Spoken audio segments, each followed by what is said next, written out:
Почитувани гледачи, вие сте со регионалните вести на телевизија Кисиме Нада. Во нив ќе гледате. Организирањето свадби и други прослави без почитување на протоколите за заштита рапидно го зголеми бројот на новозаразени во Тетово.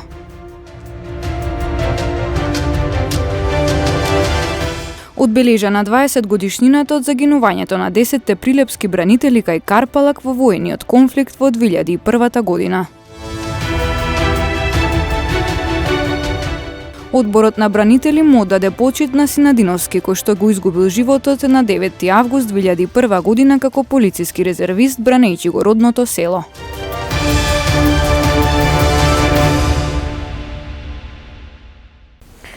Четириесет лица позитивни на COVID-19 се хоспитализирани во Тетовската клиничка болница. Зголемувањето на бројот на новозаразени со вирусот пак епидемиолозите го препишуваат на организирањето свадби и други прослави без почитување на мерките за заштита. Одржале свадба иако биле позитивни на COVID-19. Младенците без да пријават симптоми на лекарите примиле терапија, на резултатот од брзите тестови не верувале. За случајот се дознало откако на зетот му се влошила состојбата. Преку ваквиот пример, доктор Илчо Евковски од Тетово на социјалните мрежи алармира на сериозноста на ситуацијата и укажува дека неактивноста на луѓето во секоја смисла од лична хигиена до вакцинација, поред него е одлука да се дозволи оваа пандемија да продолжи да беснее. Токму семејните прослави според епидемиолозите се причина за зголемувањето на бројките на новозаразени. За да постапат по ваквите примери, од Државниот санитарен и здравствен инспекторат вела дека најпрво треба да имаат име и презиме на лицата. Од клиничката болница во Тетово не знаат за конкретниот случај, но потврдуваат дека најголемиот дел од пациентите присуствувале на некоја веселба. Сега детални вакви анкети ја немам случно. Тоа ли неверојатно, тоа се врти секојдневно. Оти свадби има, да, и така. И сега секоја, замислите колку време им треба на лекарите да земат квалитетна ова епидемиолошка анкета, па социјална анкета. Граѓаните согласни дека кај народот нема дисциплина. Луѓето треба да припазат на овие собири, ни свадби што се однесува или на овие други журки што се направат. Недисциплина, само дисциплина немаме и тоа. Луѓето немат маски, се соберат. Деновиве има секојдневно нови приеми во Тетовската болница. На оделенијата се лекуваат 47 пациенти, најголемиот дел од нив се на кислородна поддршка. Најмладиот е на 37 годишна возраст без коморбидитети. 6 пациенти се вакцинирани со една доза, 5 со 2 дози. 67 амбулантски прегледи на дневно ниво е знак дека ќе има нови приеми во следниот период. Еве видите сега преполно е Тетово. Не знаеме уште што ќе биде после една 2 недели, а според ова еве имавме 7-8 приеми, имаме ностоп нови приеми. А овие амбулантски прегледи што ги имаме преку ден, што ги прегледат нашите лекари, укажуваат на тоа дека секој ден кај нив се влошува на свената состојба, така да се потенцијални пациенти кои што ќе бидат примени. Ова е као прогноза. Инаку бројката на активно болни во Тетовскиот регион веќе извесен период е троцифрена. Вчера беше одбележана годишнината од загинувањето на 10 прилепски бранители кај Карпалак. И по 20 години нема достојно спомен обележје на местото на кое беа убиени, реагираа бранителите. Со панихида и положување цвеќе беше одбележана 20 годишнината од загинувањето на 10 прилепски бранители кај Карпалак во воениот конфликт во 2001 година. Почит им оддадоа владини представници, семејства на загинатите, делегации на политички партии и здруженија. Пред 20 години ги изгубивме нашите сограѓани Сашо, Нане, Бранко, Марко, Ердован, Љубе, Дарко, Веби, Горан и Пеце, кои дадоа се, го дадоа својот живот за својата држава и тоа никогаш нема да го забравиме. Изгубивме 10 наши сограѓани кои станаа херои, а хероите никогаш не умираат. Овие храбри и пожртвувани десетмина ја платија највисоката цена во можеби најтешките периоди за нашата татковина. Овде точно во 9:30 часот албанските терористи ги извршија еден од најтешките напади на бранителите на Македонија. во кои 10 од нив беа смртно погодени и неколку повредени со тешки повреди. Оние што го испратија конвојот и денес останува нејасно како. И покрај многуте информации што ги поседуваа органите на одбраната и безбедноста, колоната беше пуштена без преземени борбени мерки неопходни во такви случаи. Крајно време е и бранителите очекуваат дека ќе се преземат соодветни мерки за расчистување на одговорност, бидејќи таквите дела не застаруваат. Бранителите повторно потсетија дека на ова место треба да биде поставен достоен споменик, што според нив е уште една потврда дека државата ги заборавила луѓето кои го дадоа животот бранејќи ја. Прашам што направија за бранителите. 20 години бараме споменик, да се постави макар и еден обичен камен, да не биде цвеќето положено на банкина. Јас бев на овој конвој овдеки, како не му е срам и на едните и на другите да не направи за браќа ми овдеки споменик. Моите колеги, моите другари, моите сограѓани го положија животот за доброто на Република Македонија со цел да се зачува Македонија, да се поклонуваме на една банкина. Дали не е срамота? Дали во оваа држава има некој кој води грижа за бранителите, за семејствата на погинатите нешто? Може би денеска дојдоа представници од власта, но тоа за нас не значи ништо. Ние како бранители немаме апсолутно ништо добијано. На 8 август 2001 година 10 резервисти на македонските безбедносни сили беа убиени во заседа кај местноста Карпалак, а тројца ранети кога конвојот од Прилепската касарна се движел кон Тетово. Оддадена почит на полицискиот резервист Душко Синадиновски од Ратае, кој што загинал за време на вооружениот конфликт во 2001 година бранејќи го неговото родно село. Навршуваа 20 години од загинувањето на Душко Синадиновски од село Ратае. По тој повод Одборот на бранители му оддаде почит на Синадиновски, кој што го изгубил животот на 9 август 2001 година како полициски резервист бранејќи го родното село. Од Одборот на бранители потенцираат дека сите ние треба да го издигнеме култот кон бранителите и да ги едуцираме младите за тоа што значи да се биде борец за својата татковина.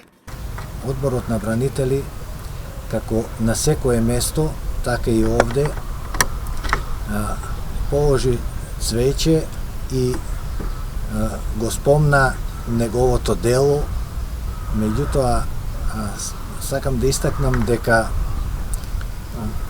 на него и на Драгослав Петровски Чиче од Ратае, тоа се тие два херои, едниот кој загина 91 во Буковар и овој Душко Синадиновски кој загина на местото на настанот каде што ја ставивме плочата, која што за некое време беше тргната, бидејќи не се изнајде добра волја за да тоа заживее.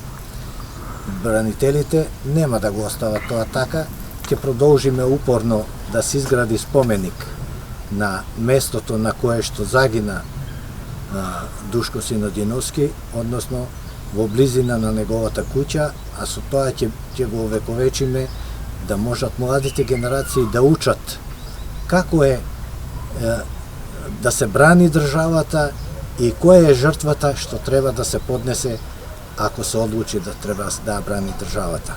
Душко Синадиновски е незаборав за нас бранителите и тоа ние ќе го докажеме и во наредниот период. Вчера пак со положување свежо цвеќе пред спомен плочата кај местноста Карпалак на автопатот Тетово-Скопје беше оддадена почит и на 10 загинати бранители од Прилепско, кои што биле убиени во заседа за време на вооружениот конфликт во 2001 година. Целта на измените на Законот за финансиска поддршка на инвестициите е забрзано поттикнување на економскиот раст преку поддршка на инвестициите за зголемување на конкурентноста на економијата, потенцираше министерот за економија Крешник Бектеши на денешната пресконференција. Во однос на сите мерки имаме проценти за кои може да добијат, ако на пример инвестират во нови хали, во дополнителна машинерија што им треба за нивниот производствен процес во претhodниот закон и во постоечкиот закон е 10% да им се вратат од инвестицијата. Ако тоа се случува во Скопје, кој е најразвиен регион во нашата држава. Ако се случи инвестицијата, например, во северно-источниот регион во нашата држава, кој има од 7% разлика со Скопскиот регион, тие 10% ќе бидат 17%, што значи дека разликата меѓу регионите и процентите кои се разликуваат во делот на развојот, тоа ќе биде дополнителната помош ако инвестициите ќе се случуваат во други региони кои не се толку развиени како Скопскиот регион. Центарот за управување со кризи го презентираше НИКС системот наменет за управување со инциденти кој што представува дигитализација на системот за управување со кризи. НИКС, кратенката НИКС означува Next Generation Incident Command System или следна генерација на систем за командување. Преку овој систем имаме просторно прикажување на ситуацијата на терен, односно членовите на главниот штаб на едно место, на екран, тоа вашите сниматели можеа да го снимат, ги гледат сите податоци. Гледат на кој место имаме активен пожар, гледат каков е неговиот интензитет, гледат каде имаме изгаснат пожар, за кој што постои можност повторно да се реактивира. Како што веќе во повеќе наврати кажавме, изгаснатите пожари понатаму представуваат опасност, бидејќи доволно е само малку ветер и повторно на некои места истиот да се разгори. Сите податоци од терен ги имаме на едно место. Тоа помага на главниот штаб да носи квалитетни одлуки, да врши подобра координација на силите на терен. Неколку физички напади се регистрирани во полицискиот билтен на СВР Тетово. Вчера во 7 часот и 50 минути во полициското оделение ТРЦ две лица од Тетовско ТРЦ на возраст од 20 и 21 година пријавиле дека биле физички нападнати од 45 годишник кој живее во САД. Се преземаат соодветни мерки за расчистување на случајот.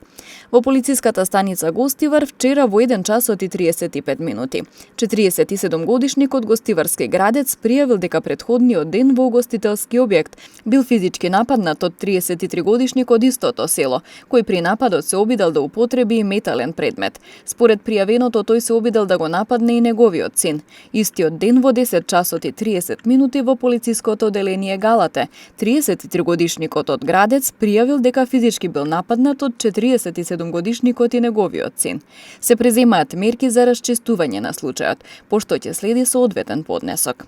Ноќеска 30 минути по полноќ полициски службеници од СВР Тетово лишиле од слобода 26 годишен тетовец затоа што физички нападнал 22 годишен сограѓанин и ги вознемирувал гостите во угостителски објект на улица 107 во Тетово. По целосно документирање на случајот против него ќе биде поднесен соодветен поднесок. Вчера во 9 часот и 15 минути на улица Гоце Делчев во Тетово, полициски службеници од СВР Тетово привеле албански државјанин на возраст од 49 години, затоа што немал регулиран престој на подрачјето. Тој бил задржан во полициската станица Тетово за понатамошна постапка.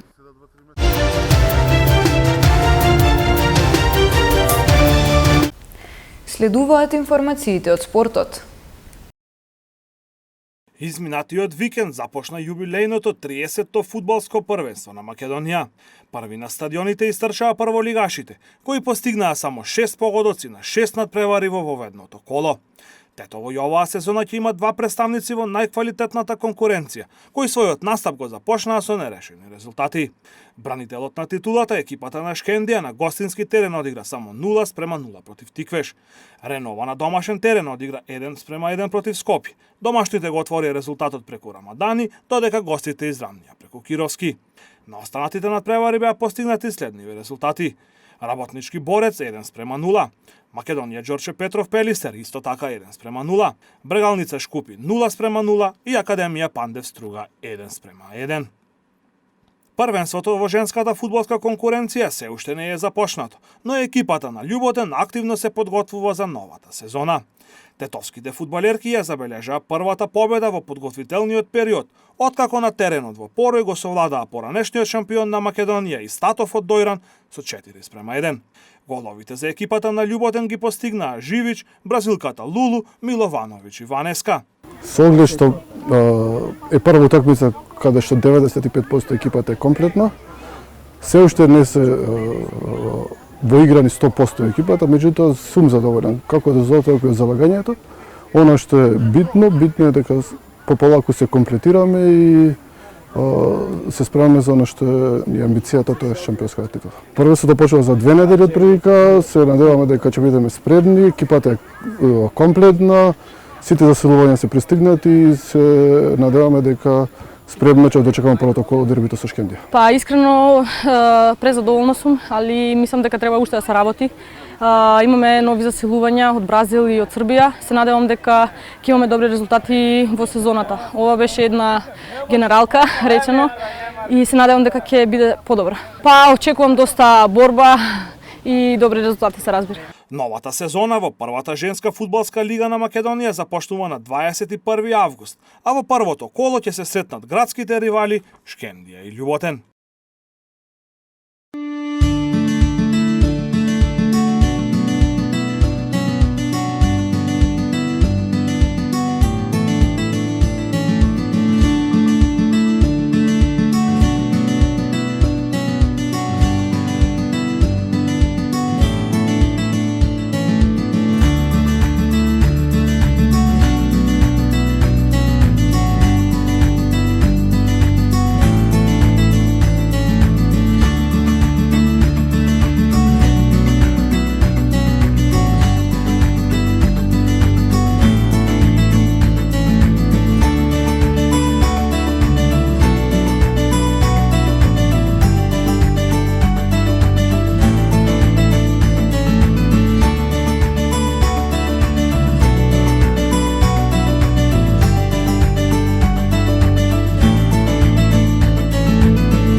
Почитувани гледачи, ова беше се за ова понеделничко издание на регионалните вести.